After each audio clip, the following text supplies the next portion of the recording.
السلام عليكم ورحمة الله وبركاته. إن الحمد لله والصلاة والسلام على رسول الله. أما بعد، فأعوذ بالله من الشيطان الرجيم. بسم الله الرحمن الرحيم. الله الذي خلقكم من ضعف ثم جعل من بعد ضعف قوة ثم جعل من بعد قوة ضعفا وشيبة يخلق ما يشاء. معزز علماء اکرام اور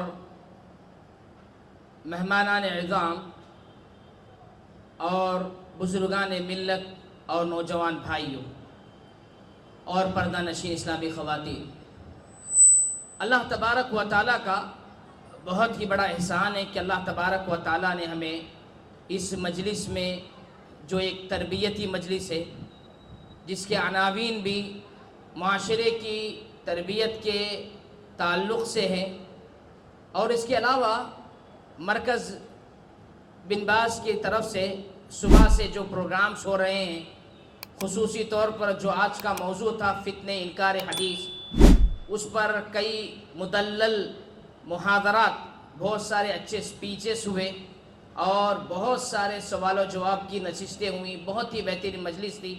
پہلے ہم دعا کرتے ہیں کہ اللہ تبارک و تعالیٰ اس مرکز کی طرف سے جو بھی خدمات ہو رہے ہیں اللہ تعالیٰ اس کو قبول فرمائے، اور اللہ تبارک و تعالیٰ ہم لوگوں کے اندر اتحاد و اتفاق پیدا کرے.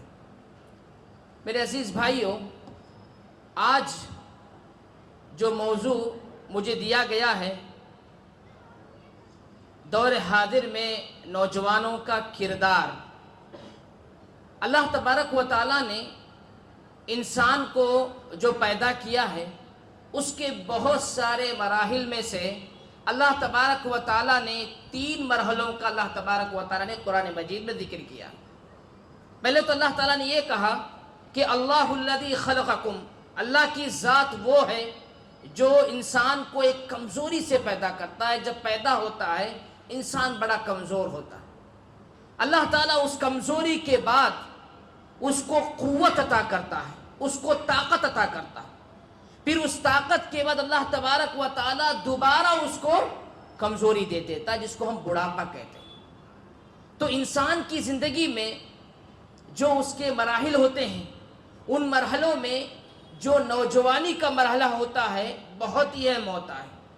اس کے پاس ایک حوصلہ ہوتا ہے، اس کے پاس ایک طاقت ہوتی ہے، اس کے پاس مختلف قسم کی اللہ تبارک و تعالیٰ کی دی ہوئی ایک قدرتی نیچرل چیزیں ہوتی ہیں. اسی وجہ سے آپ دیکھیں عرب کے لوگ تربیت کا جو مرحلہ بتاتے ہیں، جیسا کہ کہتے ہیں جب بچہ پیدا ہو تو کہتے ہیں کہ 3 مرحلے میں بچے کو پالنا چاہیے. 3 مرحلوں کے بعد بچے کو چھوڑ دینا چاہیے کہ وہ اپنی زندگی خود بنا لے گا. یہ جو ہے نا، جو عرب کے ماہرین ہیں ان کا قول ہے، کہتے ہیں کہ داعب ابنک سبعا اور لاعب ابنک سبعا، یعنی اپنا بچہ جب پیدا ہوتا ہے اس بچے کو 1 سال سے لے کر 7 سال کی عمر میں کیا کرنا ہے، اس کے ساتھ مداعبت، یعنی شفقت، محبت، جس کے اندر ڈر بھی ہو، 1 سال سے لے کر 7 سال تک. پھر فرماتے ہیں ثم ادبہ سبعا، پھر اس 7 سال کے بعد سے جو 14 سال کا مرحلہ ہے اس میں بچے کو آپ ادب سکھائیے، ادبہ سبعا. اس کے بعد کہتے ہیں 14 سال کے بعد کا جو مرحلہ ہے 21 سال کا مرحلہ، اس کو کہتے ہیں صاحب ابنک سبعا، یعنی اس کو الگ زندگی گزارنے مت چھوڑیے بلکہ اس کے ساتھ ساتھ رہیے، اپنے جو رائے ہیں، اپنے مشورے ہیں، اپنے جو تجربات ہیں اس سے شیئر کیجیے. یہ 3 مرحلوں کے بعد کہتے ہیں ثم اترک حبلہ، یعنی اس کے گردن پہ آپ نے ایک ایسی رسی ڈالی ہے، اس کے بعد چھوڑ دیجئے، جہاں چاہے وہ جائے گا، اپنا سکہ منوا لے گا. اس سے کیا معلوم ہوتا ہے؟ اس سے معلوم ہوتا ہے جو تربیت کے جو حالات ہیں جس میں بچے کو بچپن سے تربیت دی جاتی ہے، اس کے بعد جو نوجوانی کا جو مرحلہ ہوتا ہے وہ ایسا مرحلہ ہوتا ہے جس میں بچے کی جو بچپن کی تربیت کا اثر اس پہ پڑتا ہے. آپ دیکھیں اللہ کے رسول صلی اللہ علیہ وسلم کی زندگی صحابہ کی زندگی، اس کے بہت سارے نمونے ملتے ہیں، یعنی نوجوانوں کا کردار جو صحابہ کے اندر تھا، دور حاضر میں ہمارے نوجوانوں کا کردار کیا ہونا چاہیے، دور حاضر میں ہمارے نوجوانوں کے اندر کتنی طرح طرح کی ہلاکتوں کے اسباب داخل ہو چکے ہیں۔ اگر یہ کہہ دیا جائے تو بہت ساری لمبی جس کی ایک فہرست بن جائے گی جہاں نوجوان جو ہے نا ہلاکت کی طرف جا رہا ہے۔ آپ دیکھیں اللہ کے رسول صلی اللہ علیہ وسلم کے صحابہ میں نوجوانوں کے اندر جو کردار تھا، حضرت علی رضی اللہ تعالیٰ عنہ جن کی عمر 23 سال تھی، اور آپ صلی اللہ علیہ وسلم اسلام کا بہترین کام انجام دے رہے ہیں، ہجرت کرنے جا رہے ہیں، اور آپ صلی اللہ علیہ وسلم کے سر پر انعام رکھا گیا ہے، جو بھی اللہ کے رسول صلی اللہ علیہ وسلم کا سر لے کر آئے گا اس کو 100 اونٹ دیے جائیں گے۔ اس حالت میں آپ صلی اللہ علیہ وسلم اپنے بستر پر کس کو لٹا رہے ہیں؟ علی رضی اللہ تعالیٰ عنہ۔ قربانی کا جذبہ ایک نوجوان کے اندر، اور ان کو پوری امانتیں دے کر آ رہے ہیں کہ جب صبح ہوگی تم پوری امانتیں واپس کر کے پھر مدینے کی طرف ہجرت کرنا۔ یہ دیکھیے مصعب بن عمیر رضی اللہ تعالیٰ عنہ کو لے لیجیے، اللہ کے رسول کی زندگی میں ایسے نوجوان صحابی تھے جنہوں نے اسلام قبول کرنے کے بعد سب کچھ دنیا کے لیے چھوڑ دیا، اللہ کے لیے سب کچھ اللہ کی راہ میں چھوڑ دیا، اور مدینے کی طرف ہجرت کرنے کے لیے کھڑے ہو گئے، اور ایسی ہجرت کی جن کے بارے میں آتا ہے کہ مصعب بن عمیر رضی اللہ تعالیٰ عنہ اتنے مالدار صحابی تھے، جب کوئی کپڑا ایک بار پہنتے تو دوبارہ اس کو ہاتھ نہیں لگاتے۔ مصعب بن عمیر رضی اللہ تعالیٰ عنہ ایسی خوشبو استعمال کرتے، مدینے مکے میں جہاں ان کا گزر ہوتا لوگ کہتے کہ مصعب کا عمر گزر ہوا ہے۔ وہ مصعب بن عمیر رضی اللہ تعالیٰ عنہ نوجوان کو آپ صلی اللہ علیہ وسلم ایک داعی بنا کر مدینے کی طرف ہجرت کر بھیجتے ہیں۔ 1 سال کے اندر وہ ایک نوجوان مصعب بن عمیر رضی اللہ تعالیٰ عنہ جن کے ہاتھوں پر 70 لوگ اسلام قبول کرتے ہیں، 70 سے بھی زائد۔ اللہ اکبر، دیکھیے یعنی ایک نوجوان کا کردار کس طرح ہونا چاہیے۔ اس کی بہت ساری مثالیں ہیں۔ آپ اسامہ بن زید رضی اللہ تعالیٰ عنہ کو دیکھ رہے ہیں۔ اسامہ رضی اللہ تعالیٰ عنہ کا جو سپہ سالار بنا کر بھیجا گیا تو ان کی عمر کتنی تھی اس وقت؟ 18 سال تھی۔ محمد بن قاسم رحمۃ اللہ علیہ جنہوں نے کتنے فتوحات حاصل کیے، ان کے کتنے خدمات تھے، کیا عمر تھی ان کی۔ اس طرح آپ دیکھتے چلے جائیں، شریعت میں اس کی بہت ساری مثالیں قرآن مجید۔ لیکن دور حاضر میں ایک نوجوان کا کردار کیا ہونا چاہیے معاشرے کی اصلاح کے لیے، اس کا کیا دور ہونا چاہیے، تو ہم دیکھیں تو نوجوان ہر ناحیے سے پیچھے۔ ایسی کوئی برائی نہیں ہے جو آج نوجوانوں کے اندر نہیں۔ سب سے اہم چیز جو نوجوانوں کے اندر سب سے بڑی برائی جو میں دیکھتا ہوں وہ یہ ہے اسلام بیزاری، اسلام سے دوری، اسلام کے علاوہ دوسری چیزوں میں عزت تلاش کرنا، مسلمان ہونے کے بارے میں اپنے آپ کو کمتر سمجھنا، ایمان کی کمزوری۔ اسی وجہ سے عمر رضی اللہ تعالیٰ عنہ جب بیت المقدس فتح ہو گیا، جب گئے تھے تو اس وقت ان کے لباس کو، ان کے حالات کو دیکھ کر ابو عبیدہ بن جراح نے جو کہا تھا، کیا کہا تھا کہ آپ اپنا لباس بدل لیتے، تو اس وقت انہوں نے کہا تھا کہ اگر اسلام کے علاوہ ہم دوسری چیز میں کسی عزت کو تلاش کریں گے تو اللہ کیا کرے گا بھائی؟ اذلہ اللہ، اللہ ہم کو ذلیل کر دے، کیونکہ اللہ نے ہمیں عزت کس سے بخشی؟ اسلام سے بخشی۔ آج نوجوان کیا ہے؟ یہی اسلام بیزار ہو چکا ہے، علماء سے دوری۔ اس کی وجوہات میں اور چلے جائیں تو یہ ہوتا ہے کہ مساجد سے دوری، ایمان سے دوری، اس سے بھی اگر یہ چلے جائے جو حرام چیزیں ہیں، اگر یہ کہوں تو بیجا نہیں ہوگا، آج ہمارا نوجوان نشے کے اندر پوری طرح مبتلا ہے، نشاور چیزوں کا عادی ہو چکا ہے، جس کو اللہ تبارک و تعالیٰ نے حرام قرار دیا۔ آج نشے کی چیز بڑی سہولت سے اس کو مل جاتی اور اس کو لینے میں وہ کوئی برائی نہیں سمجھتا ہے۔ آپ دیکھیں یہ کتنا بڑا گناہ ہے۔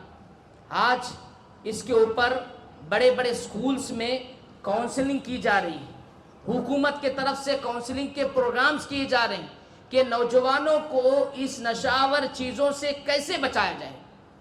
آج نشے میں اتنے لوگ مبتلا ہیں نوجوان، ابھی مجھے ایک مسجد کے ذمہ دار ملے تھے، وہ کہہ رہے تھے مولانا بچوں کی حالت صحیح ہے، بڑوں کی حالت صحیح ہے، لیکن نوجوانوں کی حالت بہت خراب ہے۔ مسجد سمیہ کے جو ذمہ دار تھے وہ کہہ رہے تھے گرو گارو మీరు ఎలాగైనా ఒకసారి మసీదుకు రావాలి, ఈ ఎవరైతే కుర్రోళ్ళు ఉన్నారో యువతనంలో వాళ్ళతో మనం పని చేయాలి. مسجد میں بھی بات ہو رہی تم لوگ تفصیل سے بتا رہے، وہ بتا رہے تھے کہ نوجوان ہاتھ سے نکل چکے ہیں، یہ حقیقت ہے.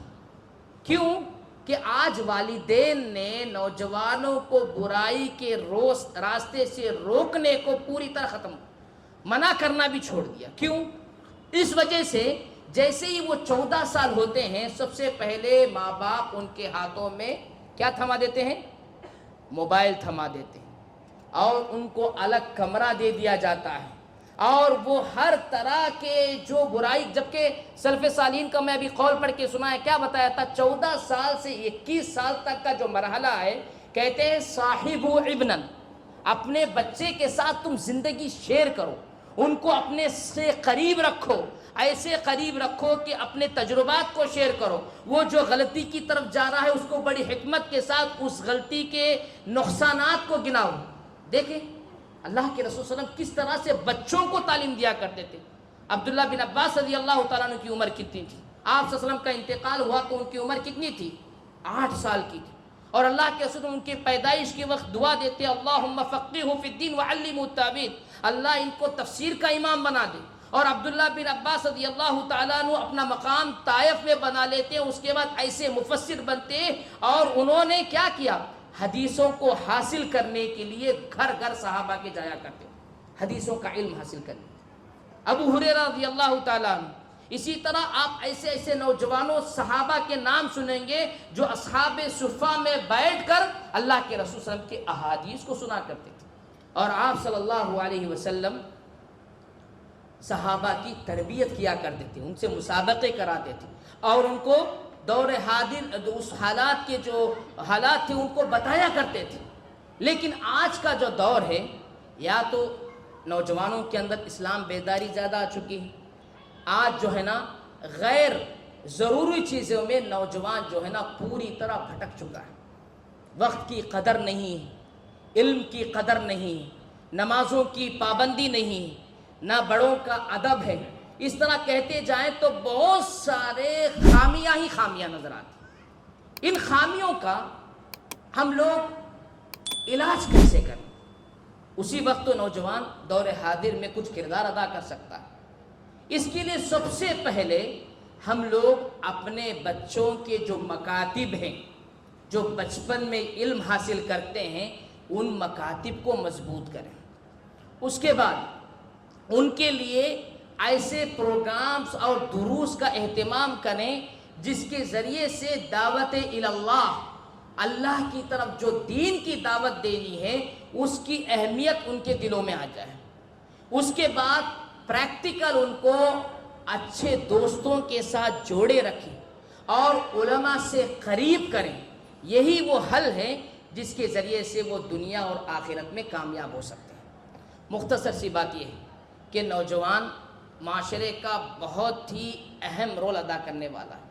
اگر وہ سدھر جائیں گے تو سمجھو کہ آنے والی نسلوں کے لیے ہم لوگوں کو بہت سارے وسائل ایسے پیدا ہو سکتے ہیں. اور آج جو نوجوانوں کے اندر بیماریوں کا جو یہ ہے وہ کیوں وجہ ہے پتہ ہے؟ اور نوجوانوں کے اندر پہلے ہمارے بچپن میں کیا ہوتا تھا، کم سے کم ہم آؤٹ ڈور گیمز کھیلا کرتے تھے، باہر جا کے کھیلا کرتے تھے. آج وہ بھی ختم ہو گیا. صرف موبائل کے اندر، موبائل کے گیمز کے اندر، موبائل کے کھیلوں کے اندر. اور اسی طرح بیٹنگ جو ہوتا ہے، خمار جو ہوتا ہے، اس کے اندر آج نوجوانوں کا پیسہ بھی ضائع ہو رہا ہے اور وہ اس راستے پر نکل چلے ہیں. میرے عزیز بھائیوں، نوجوانوں کا بہت ہی اہم کردار اصلاح معاشرے میں ہو سکتا ہے. اس وقت ہو سکتا ہے جب نوجوانوں کے کردار کے لیے ہم مختصر انداز میں ان کو اللہ کی طرف لوٹائیں، اللہ کے احکام کو بتائیں اور اس کے ساتھ دین اسلام کی مضبوط تعلیم ان کو بچپن سے دلائیں تو نوجوانوں کی اچھی تربیت ہو سکتی ہے. اللہ تبارک و تعالیٰ سے دعا گو ہوں کہ اللہ تبارک و تعالیٰ نوجوانوں کی صحیح تربیت ہمیں کرنے کی توفیق عطا فرمائے. اللہ تبارک و تعالیٰ ہمیں صحیح معنوں میں مسلمان بنائے۔ اللہ ہمیں بچوں کی فکر کرنے، ان کی تربیت کے لیے شریعت نے جو اہم اصول بتائے ہیں اس اصول کے مطابق ان کو تربیت دینے کی توفیق عطا فرمائے۔ صرف 15 منٹ کا وقت دیا گیا تو جو ختم ہو چکا ہے، کیونکہ میرے بعد بہت سارے مقررین ہیں، اور اس کے بعد پھر میں مرکز ابن باز کے جو ذمہ دار ہیں، جو علماء ہیں، اور جو وہاں کے دعات ہیں، اور جو بھی اس پروگرام کے لیے اور صبح کے پروگرام کے لیے پوری طرح کوشش کر رہے ہیں، میں دعا کر رہا ہوں کہ اللہ تبارک و تعالی ان تمام کے حسنات کو اللہ تبارک و تعالی قبول فرمائے۔ اللہ تبارک و تعالی ہم لوگوں کو جو دین کا کام ہے اس کی ذمہ داری کو سمجھتے ہوئے اپنے اپنے حساب سے اس دین کی ذمہ داری کو ادا کرنے کی توفیق عطا فرمائے۔ سبحان ربک رب العزت عما یصفون وسلام علی المرسلین والحمد للہ رب العالمین۔